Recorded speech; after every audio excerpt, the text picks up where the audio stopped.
Assalamualaikum warahmatullahi wabarakatuh. Jumpa lagi dengan saya Pak Zulfikar di mata pelajaran TIK. Pada kali ini, apa kabar kakak-kakak kelas 9 semuanya? Semoga selalu sehat dan diberi kemudahan dalam belajar. Pada kesempatan kali ini kita akan melanjutkan materi yang kemarin, yaitu tentang komunikasi data. Jadi ini adalah lanjutan dari materi yang kemarin ya. Silakan disimak videonya dari awal sampai akhir, dan nanti kalau ada pertanyaan silakan diajukan di grup atau kontak WA. Baik, kita lanjut.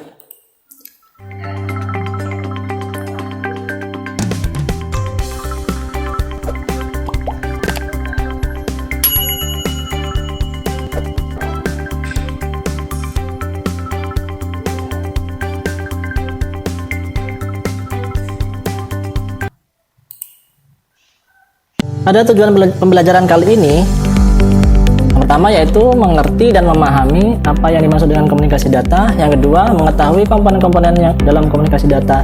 Yang ketiga, mengerti dan memahami proses komunikasi data antara dua komputer dalam jaringan. Nah, yang kemarin itu adalah protokol TCP atau IP ya.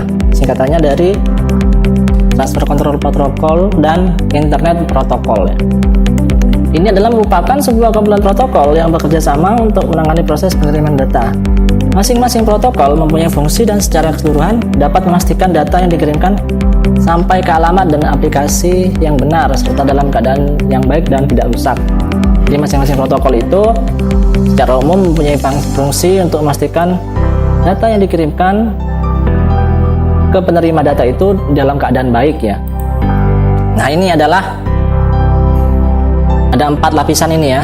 Jadi ini model TCP atau IP ini adalah seperangkat protokol komunikasi yang dikembangkan oleh Departemen Pertahanan Amerika. Kalau nggak salah disebut ARPANET ya. Jadi bisa nanti dilihat lagi di awal. ARPANET ini adalah Departemen Pertahanan Amerika yang dirilis pada tahun 74. Maksudnya dirilis di sini adalah diumumkan untuk publik dan bisa dipakai untuk publik ya. Walaupun pada saat itu hanya terbatas, selain militer dan universitas juga dipakai oleh perusahaan-perusahaan yang sudah sangat besar ya. Jadi hanya sangat sedikit sekali umum yang menggunakannya. Protokol ini mengatur bagaimana data harus dikemas, dialamatkan, ditransmisikan, diarahkan, dan diterima. Tanpa penemuan protokol TCP atau IP ini, sebagian besar komputer bahkan tidak akan tahu bagaimana cara dia bekerja dalam mengirimkan data. Nah, ini adalah gambarannya ya. Gambaran komputer pengirim data dan penerima data. Dan ini adalah lapisan-lapisannya. Nah, ini hanya gambaran saja ya biar memudahkan. Misalkan dalam hamburger itu atau burger ini, dalamnya ada lapisannya ini pertama ini tomat, sayuran, keju dan sebagainya ya. Kenapa pakai analogi seperti ini? Biar memudahkan kamu untuk memahami saja ya. Ya, ini aplikasi ini adalah lapisan paling atas, transport ini di lapisan yang kedua, ketiga ini lapisan internet layer dan network layer, seperti itu ya kurang lebih gambarannya ya. Terus yang selanjutnya adalah kita bahas yang pertama, yaitu adalah application layer. Layer atau lapisan pertama ini adalah lapisan aplikasi. Lapisan ini pula paling mudah dipahami ya. Karena jika kamu menonton video ini di YouTube, kamu berada di lapisan ini sekarang ya.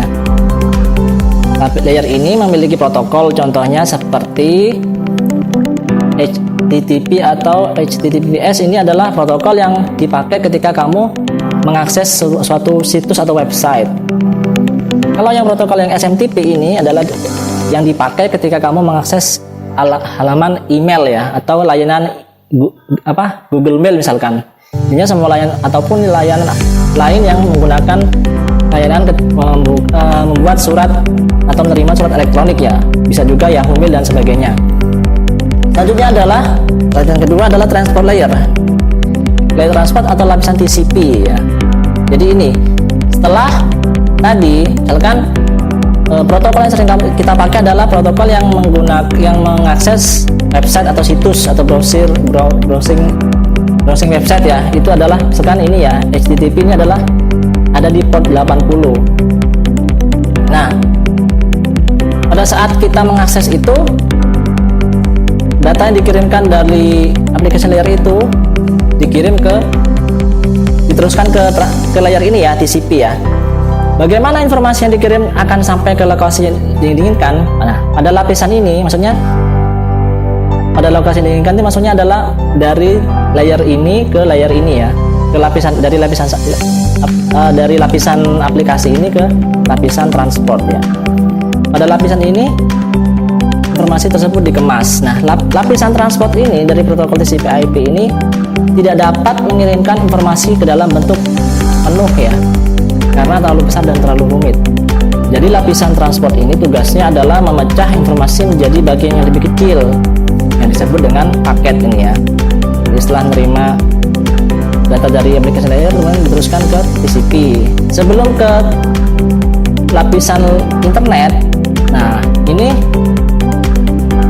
pada saat dipecah menjadi kecil ini yang disebut paket ya, hanya ada sekitar 1 kilobyte dalam ukuran dari paket kecil tersebut dari informasi yang dikirim ke layer atau ke lapisan selanjutnya, yaitu lapisan internet ya.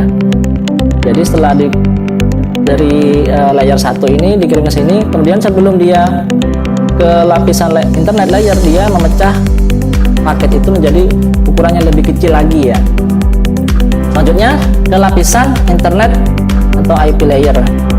Lapisan ini berkaitan dengan hal-hal yang disebut dengan IP address atau alamat IP. Ini mirip dengan misalkan alamat rumah. Alamat IP merupakan identitas sebuah komputer dalam jaringan internet. Misalkan bisa juga contohnya ketika ada pemilik wifi atau spot wifi itu, dia bisa mengetahui misalkan di dalam kantor itu ya, dalam kantor SMP atau SD, si admin pemilik wifi yang bisa mengakses admin wifi itu bisa mengetahui laptop atau komputer mana saja yang mengakses layanan wifi tersebut ya, bisa diketahui dari situ ya. Jadi lapisan internet atau IP layer ini menangani setiap paket kecil data dengan tujuan alamat yang tepat, kemudian mengirimkannya dalam perjalanan menggunakan media fisik. Media fisik ini nanti akan kita jelaskan ya, seperti kabel atau koneksi wifi ya. Nah, ini adalah network interface layer. Lapisan ini berfungsi mengirimkan dan menerima data dari media fisik jaringan. Media fisik ini yang dimaksud adalah contohnya dapat berupa kabel jaringan yang sudah saya jelaskan di beberapa pekan sebelumnya ya. Misalkan kalau masih lupa, bisa dicek lagi videonya. Ini adalah contohnya media fisiknya ya, ada kabel UTP, ada kabel koaksial, ada kabel fiber optik, dan juga koneksi transmisi WiFi. Nah, mungkin ini agak penjelasannya masih belum dapat diterima dengan jelas ya. Kita pakai skenario gambaran yang lebih sederhana saja. Contohnya ini ya. Jadi kita terapkan ke gambaran skenario ini ya. Jadi bayangkan bahwa kamu mencoba mengirim puzzle gambar, ini contoh yang telah kamu selesaikan ke temanmu melalui pos. Ketika kamu membawa puzzle yang sudah kamu pasang, sudah dirakit lengkap dan selesai, kamu membawanya ke kantor pos setempat. Nah, ini disebut dengan, perumpamaan ini disebut dengan lapisan aplikasi atau application layer ya.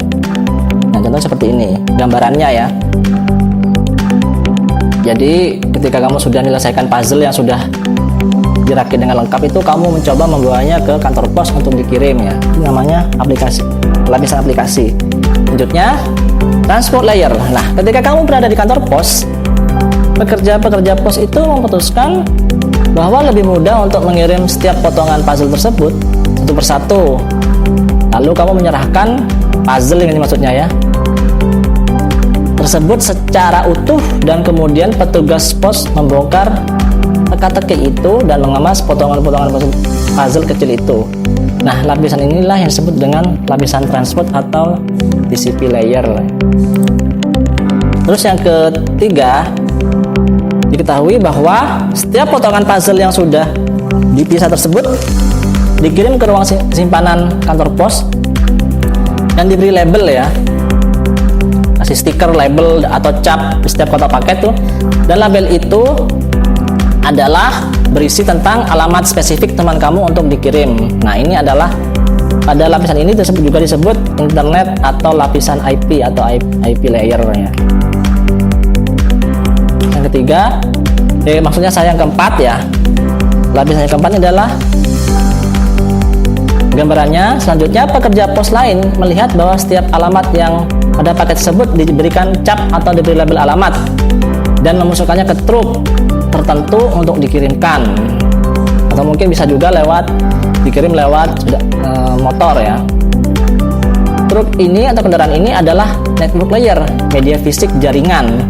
Bagaimana informasi dipindahkan di antara alamat IP yang berbeda. Ini misalkan kalau dia pakai truk itu namanya dia transmisinya pakai WiFi, kalau pakai sepeda motor tuh pakai kabel OTP. Ini contoh aja ya, gambarannya begitu. Jadi media fisiknya itu pakai apa, media pengantar data itu pakai WiFi atau kabel OTP atau kabel yang lainnya. Nah, setelah truk atau kendaraan itu mengirimkan paket, teman kamu sudah menerima setiap potongan puzzle dari paket-paket tadi yang dikirim dan memasangnya kembali untuk melihat gambar utuhnya. Nah, itulah gambaran dari ketika bagaimana data itu dikirimkan dan setelah data itu diterima oleh penerima data ya. Oke, mudah-mudahan bisa dipahami. Nanti kalau belum paham bisa ditanyakan di grup. Sekian saja untuk materi komunikasi data kali ini. Mudah-mudahan bermanfaat. Assalamualaikum warahmatullahi wabarakatuh.